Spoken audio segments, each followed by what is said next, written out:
Hi, I'm Dr. Susan Little. And this is Dr. Jolle Kirpensteijn, and this is Cat Cafe Purr. Oh, podcast. You were going to say Purr podcast, weren't you? I did.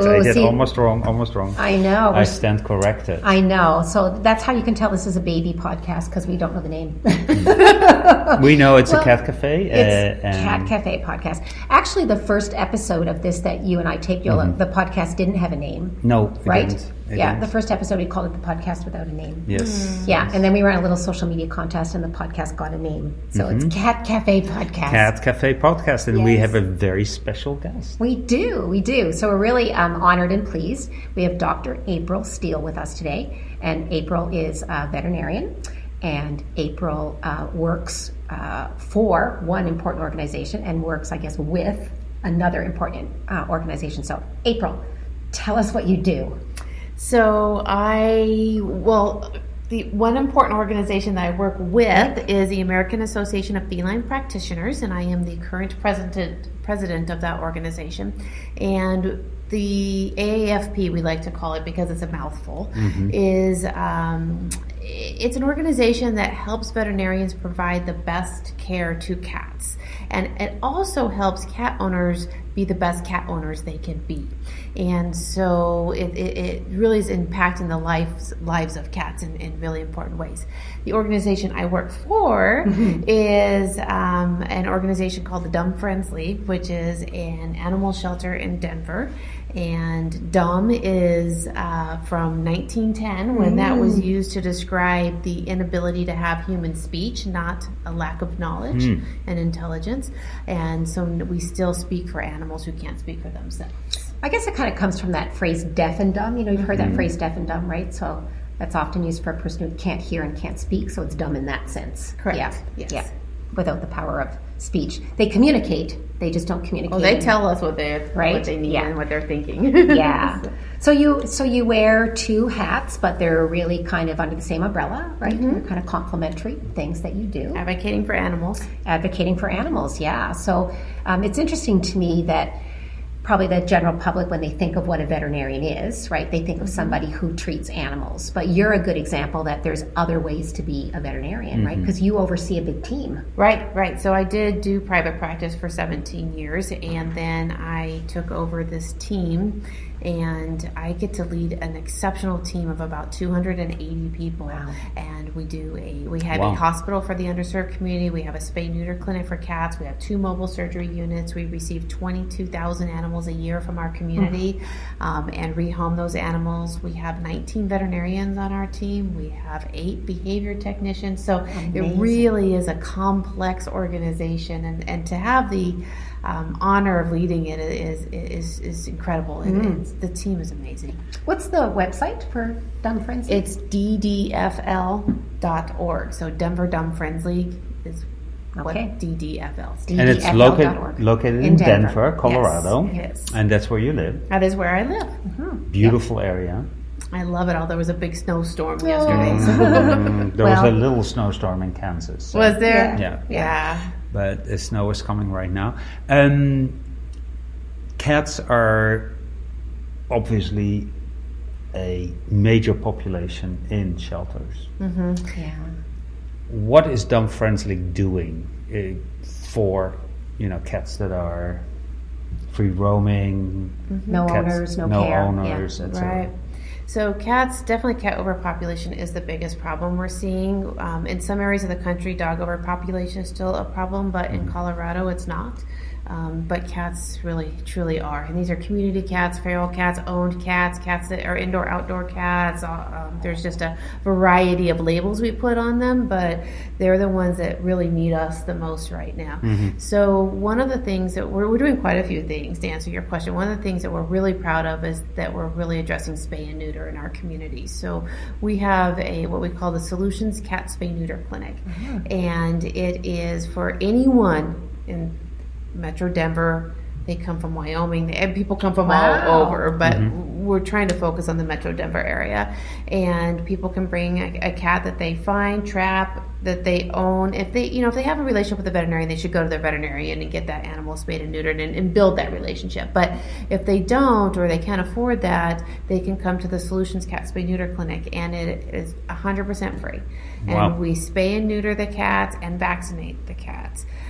Last year we did 12,000 cats. Wow. It's amazing. And That's so amazing. we're hoping to beat that this year. Yeah. And there's 2 rules in this podcast. This was not a really difficult word, but we're not allowed to say the D word, which is of the other species that we don't talk about. 3-letter D word. I did say it. And we cannot use difficult words in this podcast. So what is a spay or a neuter? So it's surgical sterilization. So it's so that cats can't breed. Yeah, can't reproduce, because that's the big contribution to why we have cat overpopulation, right? And neuter is in the male. Yes. And spaying is in the female. So Yes. you really remove the reproductive organs. Yes. That's really what you're doing. Yeah, Right. which is safe. Yeah. Yeah. It's a safe procedure. How long does it take in general?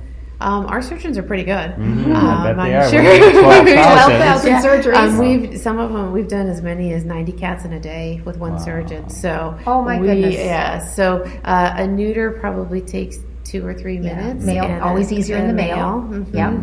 They're yes, I'm not going to say okay. Little And easier to access the the females are a reproductive little organs, harder. yes. Yes, the females are a little harder to get at there. But 5 to 6 minutes usually in a female cat. Wow. Wow.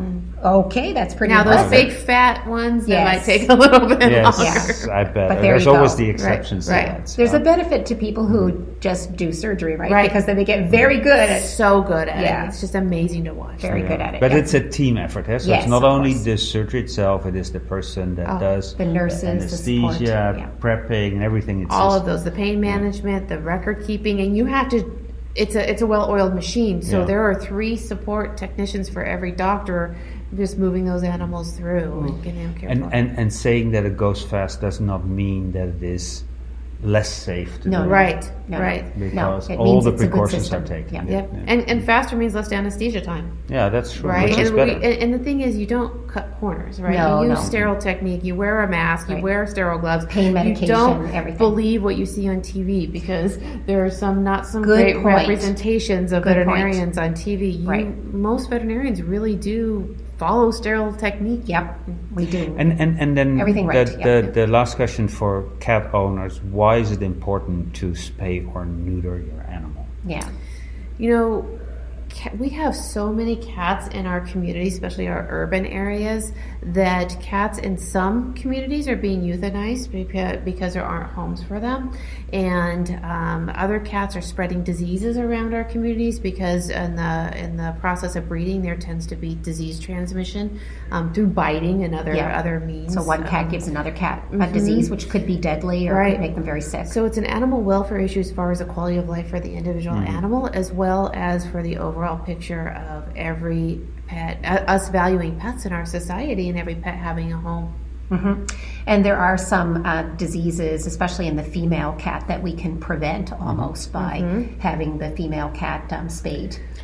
Male cat behavior. Yes. And male cat behavior is much better when they're surgically sterilized. If you have a male cat that's intact, Yeah, who's it's going, and you think they're your instincts, you are right. Yeah, it does. And within Hormones. within 2 or 3 days of Yeah. being neutered, Yeah. that will go away completely. Yeah. And they're usually a calmer, friendlier, happier.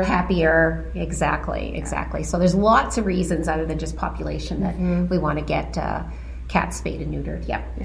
So the other hat you wear is with the American Association of Feline Practitioners, And what has that to do with cat owners? Yeah, right. I know right. practitioners. I know that you probably will come up for practitioners and clinicians and that means veterinarian, really. Right. Yeah. But Yeah, why do these people Yeah. care? Yeah. So Yeah. there are quite a few reasons. One is that the American Association of Feline Practitioners has a program called Cat Friendly Practice. And Cat Friendly Practice is a certification program that allows it empowers veterinarians to provide the best possible care to cats and to educate cat owners on how to care for their cats. So it helps cat owners understand how to get a cat acclimated to a carrier, how to make the veterinary visit less stressful, how to provide good medicine for the animals, and know what's different for cats versus dogs and other species. I said the D word. I'm sorry. That's okay. That was canines. You can say canines and other and other animals that might be seen in a veterinary hospital. So the AAFP also has a catfriendly.com website. Okay. And that is a website that for cat owners. So it helps cat owners really create the cat friendliest homes possible for their animals, and there are great resources there as well. So you might wonder, like, why do we need a cat friendly home? But it's surprising that a lot of people get cats accidentally, right? Not everybody intentionally gets a cat. I often say cats get their owners instead of the other way around, right? And we often have the misconception that cats are kind of easy to keep, they're low maintenance. And that's a bit of a myth, right? So, and a lot of cat behavior that we feel like is normal is really a sign of anxiety in many cats. So cats chasing each other and playing might just be play, but there are many times when that's bullying behavior that's causing stress and medical conditions in the other cat. Cats are also very vertical species. They like to go up. And so how can you make your home a vertical space for these cats? And there's a lot of great ideas. What are the life stages of cats? At what age is a cat a senior? And what do you need to do differently for your cat when it becomes a senior? What if your cat's scratching around your house and causing there's a big problems? one. Scratching and damaging furniture. So how do you live happily with a clawed cat, and how do you care for the welfare of that cat and make sure that you manage that behavior in the best way possible? Yep. And you don't have to buy new furniture every year. Yes, right. Unless you want to, it's an excuse. So it's catfriendly.com. Right. And it is a wealth of it, all free too. All free. All free. A wealth of information for cat owners who want to do more and want to do better for their cats. Well, it's really interesting to me to see how much information is available for cat owners now, and good, reliable. So the information. And can we repeat where we can find so it? it's catfriendly.com, right? That's easy. And the information comes from experts, right? It comes from experts. It's well vetted. It's a beautiful website, easy to navigate, and it's free, like Susan said. Yeah, and you'll love it. So that's awesome. So thank you, April, so much for telling us about your work with Dumb Friends League and with the Feline Practitioners Group and about catfriendly.com. And thanks for everything you do for cats. It's my pleasure. For animals in general, thank you so much. Oh, I'm so honored. Thank you for having me on your podcast. Bye-bye. The Cat Cafe. Bye.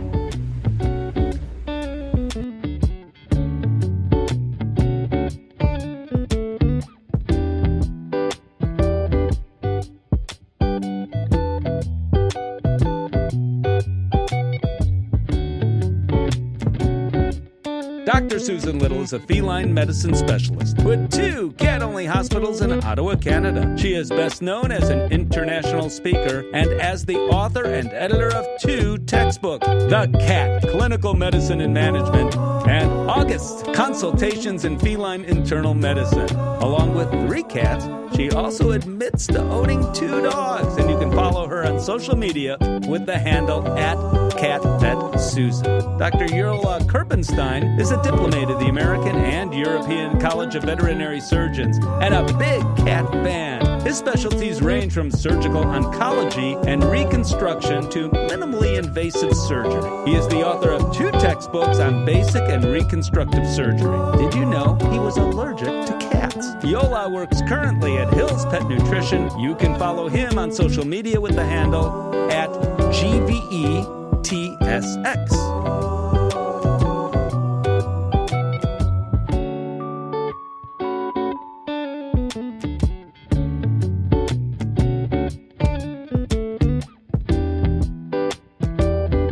The opinions of this podcast are those by Dr. Susan Little and Dr. Jolle Kirpenstein. Veterinary medicine is a complex profession, and often there are multiple diagnostic and therapeutic options for different disease processes. If you're a pet owner with questions, please go to your local veterinarian.